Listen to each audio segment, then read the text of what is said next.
the middle of the year is here. How? Genuinely, the last thing I remember is April. Okay, believe it or not, the first half of 2024 has been just what the kids call mid. I would say it's tough, but apparently that's not how you use a term anymore. Personally, April, May, and June have been tough in the bad sense, but it's fine. I'm good. I worked through what I needed to work through, and now I'm good. We're here. We're doing the things that we need to do. But with that being said, we've gotten a lot of good. We've gotten a lot of not good, which is fine. It's just been okay overall in terms of 2024. And before we begin, make sure to check out my other two videos: the worst movies of 2024 so far and the best TV of 2024 so far. There's going to be a middle of the year playlist with these 3 videos in the link below, and my sushi media links as well. And now you can get back to whichever version this you're watching. I have only seen 29 movies to date. I've wanted to see more movies, but once again, April through June had been tough. Bad tough. Should I start saying rough? So honestly, there are movies I haven't seen, like the Godzilla x Kong, Apes franchise, Kung Fu Panda 4, Ghostbusters Afterlife, Furiosa, The Bike Riders, Babes, and pretty much any horror movie, because I'm not really a horror movie guy, except for we'll get there. Once again, I've only seen 29 movies. So we're going to do the 5 best movies of 2024 so far, because I don't think there was enough for 10 worst and 10 not worst bests. So we're only doing 5, and we're cheating just a tiny little bit. With number 5, which is A Quiet Place Day 1. But Ivan, didn't you just say you don't like horror?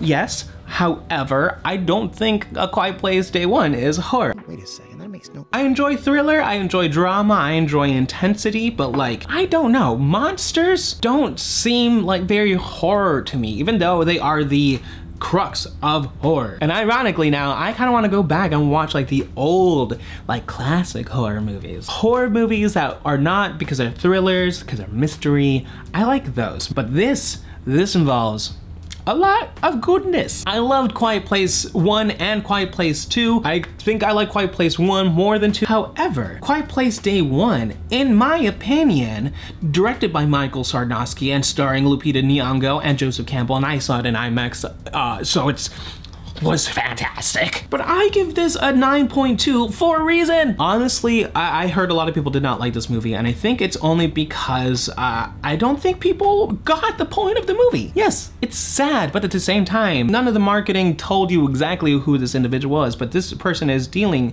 with cancer, so there's really only one way that this movie can end, and it's a prequel movie as well. More than likely, people, maybe the main characters, will die. We don't know. We don't know what's gonna happen, but we can assume that is what's gonna happen. I'm not spoiling what does and does not happen in the movie. I'm just saying that I believe the point is that the movie is about purpose and finding one's purpose even when there seems to be no hope left and no purpose left. There is. You can still do something to change someone's life. And I think that is beautiful. And, I mean, especially as someone who's gone through a lengthy depression. I mean, I love movies about grief and depression. WandaVision, Wakanda Forever. I think they're beautiful movies. And this one also high up there on the list, because I really do think that this movie, I mean, yeah, it's messy in its writing at times. Yes, the cat is insanely annoying, and I would have totally bought the explanation of, oh, she likes this cat because it never meows. This cat is defective, like her. That doesn't happen in the movie. It would have been nice to have that little bond, like why she likes this cat, because she relates with the cat, because the cat is also once again defective, like her. But didn't happen. The cat was just silent just because plot devices, but it's fine. The movie, I believe, at least spoke to me that the importance of life isn't what we do, but it's that we value the life that we do lead, good or bad. We can make the best and brightest out of even the darkest situations, because hope still exists. And I think that is a proper message for, especially for a horror movie, especially for a psychological thriller. I don't know. That's what I got from the movie, and I hope that you guys can like see it with that light, because a lot of people, again, they kind of watch it, they're like, oh, it's so sad. But I think people have lost the ability to look at movies psychologically and thought provocatively, and I think this movie does a good job in doing so. The point, I think, was we're looking at this individual, and I think it's genius to have a cancer patient, someone who's in hospice, be the lead of a horror movie. Both Lupita Nyong'o and Joseph Quinn did a phenomenal job in this movie. If it were written a little bit better, I would give it a higher rating, but I do think I am confident and I'm comfortable in giving it a 9.2 out of 10. Again, I thought it was shockingly phenomenal. Coming in number 4 is Mean Girls with a 9.3.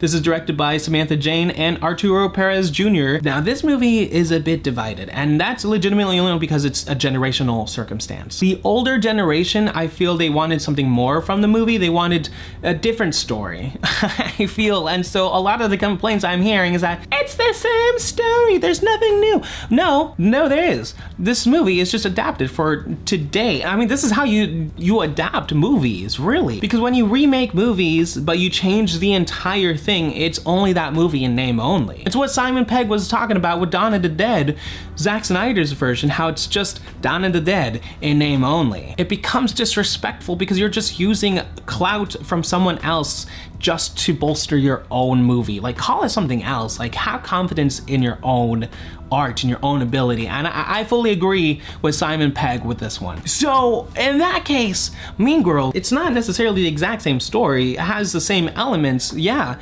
but it's presented in a different angle. Yeah, with music, but in today, made for today's generation. Because if you really stack up Mean Girls 2004 and Mean Girls 2024, Mean Girls 2024 is way more mean. They're actually mean. And it's the same jokes, same things. I don't know what it is, but you gotta admit that the generation of today are way more mean than they were in 2004. And I grew up with Mean Girls 2004. But I personally think that Mean Girls 2024 is a better movie. And I think the music, oh my goodness, the music, the way it's presented and everything, I think the movie is great. I think both movies are awesome, but it also might be because I'm a little biased because I love musicals, so maybe it's that. Coming in at number 3 is Dune Part 2 with a 9.7. This is directed by Denis Villeneuve and stars Timothée Chalamet and Zendaya. This movie is long, but exciting. Honestly, really, my only gripe for this movie is that it is very long. Therefore, it feels slightly unbalanced in its pacing. Therefore, it feels like it drags. I feel, at the very least, a third of what was going on in this movie, specifically with Florence Pugh's character and her family, could have been, at least maybe half of that, could have been in Dune Part 1. And I think that would have actually made Dune Part 1 a little bit more of an interesting movie for other people. I like Dune Part 1 a lot. I thought it was great. I think Dune Part 2 heaps better, which is already saying a lot because I thought Dune Part 1 was really good. But Dune Part 2 is just up the ante. It's incredible. It really is just a phenomenal new modern day science fiction franchise. I mean, I have the Dune 2 poster right up there that I got from my IMAX viewing, because genuinely Dune Part 1 crawled so that Dune Part 2 could sandworm, and they even made a popcorn bucket, which the memes were phenomenal. The memes this year has really been wonderful. Again, I think half of Florence Pugh's storyline could have been in Part 1, and therefore Part 2 could have felt a little bit more balanced and wouldn't have felt so long. But honestly, if anybody says, hey Ivan, do you wanna watch Dune Part 1 and Part 2 back to back? I'ma say yes. And coming in at number 2 is Inside Out 2 with also a 9.7 out of 10. And this is one where I struggled because I was like, well, do I like Inside Out 2 more? Do I like Dune Part 2 more? And I gotta say, I think I like Inside Out 2 just a bit more. I saw it twice, once in IMAX, once in standard. It was way better in IMAX. But oh my goodness, talk about a sequel! People are calling the Inside Out franchise the new Toy Story franchise, which, yeah, Inside Out 2 is the Toy Story 2 of Toy Story, and I thought Toy Story 2 is I still think it's the best Toy Story movie of all time. The first Inside Out came out when I was 19, and I related with how O'Reilly felt so much, and I said, holy cow, what is this movie? Oh. And then Inside Out 2 came out, and with the introductions of Ayo Edebiri's envy, embarrassment, ennui, and Maya Hawke's anxiety, what a phenomenal character. The portrayal of anxiety in this movie is amazing, but not just that, but like just how accurate they got things. Riley grounding herself after her anxiety attack. The animators got that correctly, and it just, oh my goodness. The attention to detail, this movie deserves its $1 billion. I think it's at $1 billion. This movie deserves all of the attention, all of the good things that's got going on for it. And it deserves green light for Inside Out 3 because I need to cry once more, but please don't make it 9 years later because we need it sooner than later. 4 years. 4 years. We'll do 4 years. Oh, that's such a long time. Honestly, I said that there was gonna be a fifth emotion, and I was correct. I said there was gonna be, I thought it was gonna be a fifth emotion that they needed to go find something that is suppressed, which I thought would have to do with memory storage or whatever. So, I mean, semi-right, nostalgia, right, but like, she was just used as a joke. And then I also guessed that Ennui would probably use Bluetooth to connect with her, with the console because she had a phone in the trailer, and I said it's just the most logical thing the most laziest thing for anyone to do is to, you know, control something that they could easily control with their hands, but with a remote with their phone. So 2 things I was correct in this, so it was pretty good. But honestly, again, the attention to detail is just phenomenal. The pacing seems a little rushed, but I think that's the point. I think that's the point because you're supposed to be watching a movie that is dealing with anxiety. Is this movie perfect? Far from it, but it is close to it. So it gets a 9.7 out of 10 and will likely remain as my second favorite movie of the year unless something else happens. We don't know. I cannot see the future. And then finally, in number 1, it is Challengers with a 9.8 out of 10. This is directed by Luca Guadagnino and it stars Mike Feist, Zendaya, and Josh O'Connor. Okay. It dawned on me that after the fact, after I watched this movie, I watched some reviews, and pretty much every other guy reviewer out there, they were talking about how sexy and steamy the movie had been. But they were talking about Zendaya and her chemistry with the male co-stars, but don't get me wrong, she's a sexy lady. Go queen. But mine eyes were fixated specifically on blonde Mike Feist, but also Josh O'Connor.